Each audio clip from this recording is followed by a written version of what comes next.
Joining me right now is Utah Senator, ranking member on the Senate Judiciary Subcommittee on Antitrust, Competition Policy, and Consumer Rights, Mike Lee. Senator, it's great to see you this morning. Thanks very much for joining us.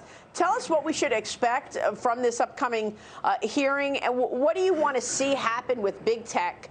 I was talking with Stephen Miller the other day on Sunday Morning Futures, and he says, look, Republicans need a plan in terms of big tech once they get the majority back to be ready to ensure that there's accountability here for censorship and anti-competitive behavior. What's your take?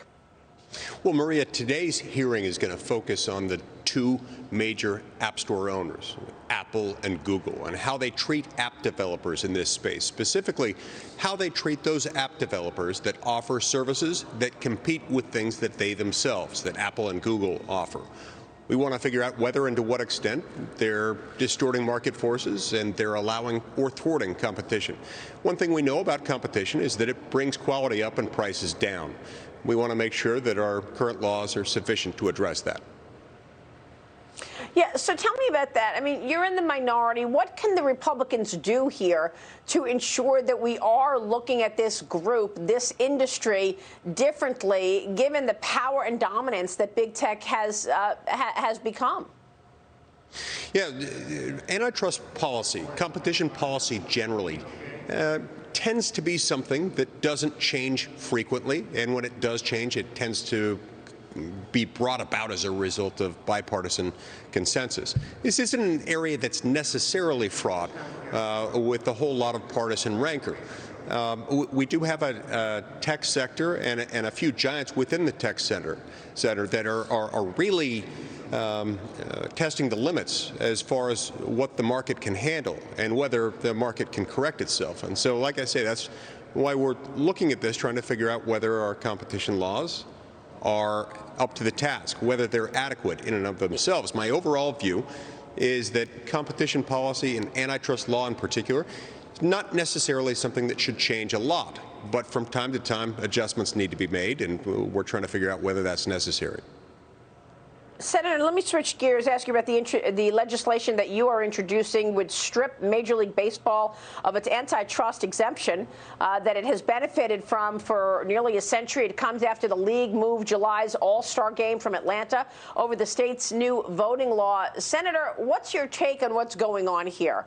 Because obviously some companies have come out against the Georgia law, including the Major League Baseball taking its All-Star game out of there.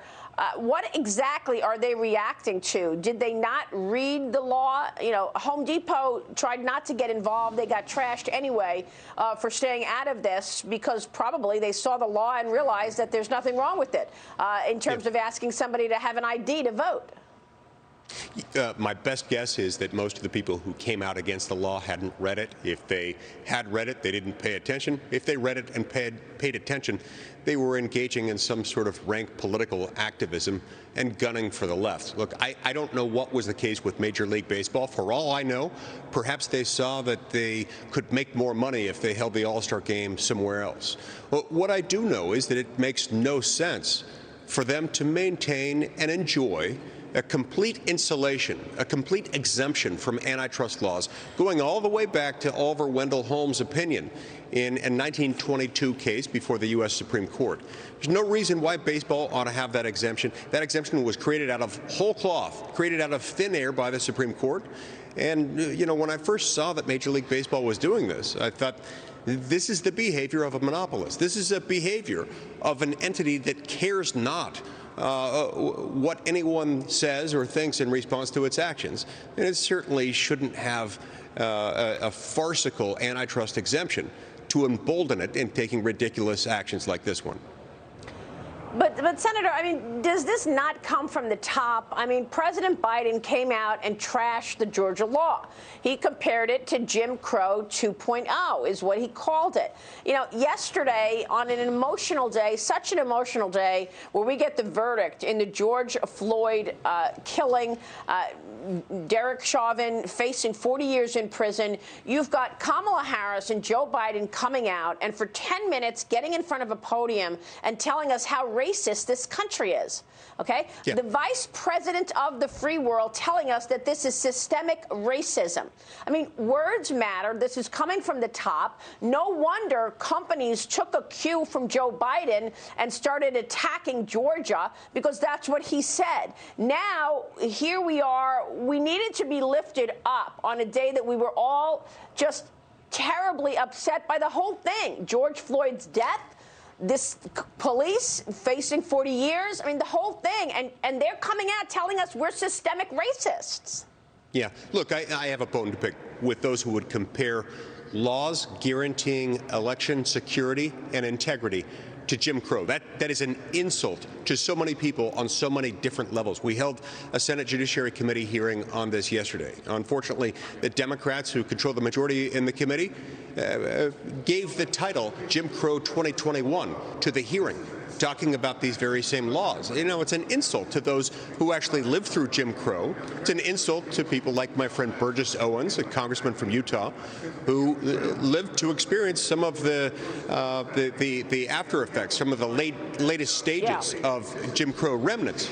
It's an insult to them, and it's an insult to the American people, who deserve to have an election system that's credible.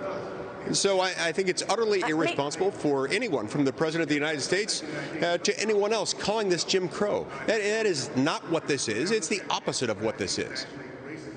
Senator, there's also this idea that Joe Biden was going to be some kind of a unifier, and yet everything he's done so far has been over party lines. He keeps putting executive orders in place, and now he's trying to get everything through reconciliation. Are these tax increases on individuals and corporations going to go through reconciliation? Are they just going to be able to jam this through? My fear is that they will undertake every effort possible to do that, and it is entirely possible that they'll be able to get a number of those things through using reconciliation. So I struggle with that, and him trying to proclaim himself a unifier in the process, even while he's sowing the seeds of racial division and discord in the process. That's right. Senator, it's good to see you this morning. We'll be certainly continuing to spotlight all of this. We will see you soon. Senator Mike Lee joining us this morning in Washington.